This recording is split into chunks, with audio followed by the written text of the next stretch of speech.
Tell us about Aunt Matilda, please. Well, my Aunt Matilda, who is non-existent and a figment of my imagination, has become famous.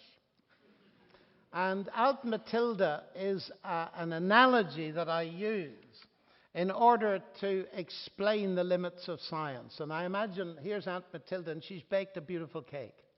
And she sets it on the table there. And you are the Nobel Prize winners of this year. So I ask you to, I'm the MC, I ask you to analyze this cake, and the chemists and the biochemists and the physicists, no mathematicians because there's no Nobel Prize for mathematics, but never mind.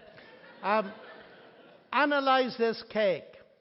And we've got a wonderful collection of analyses. And then I have a final question. I say, ladies and gentlemen, tell me why she made it. And she starts to smile. Of course, she knows why she made it. Physicist, why did she make it? Well, it's made of. Not what it's made of. Why did she make it?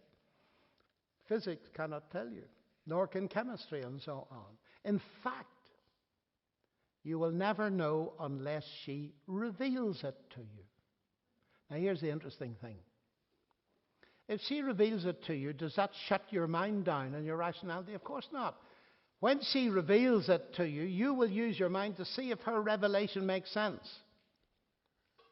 And that, incidentally, ladies and gentlemen, explains why I do not think revelation as a concept, God's revelation at the higher level, contradicts rationality. Of course it doesn't. What I am claiming is there's more than one source of information. We have, well, Roger Bacon, the father of modern science, talked about God's two books, the book of science and the book of nature and the book of God's word. You use your reason on both. You don't shut your reason off. Of course not. So that's what Aunt Matilda is all about.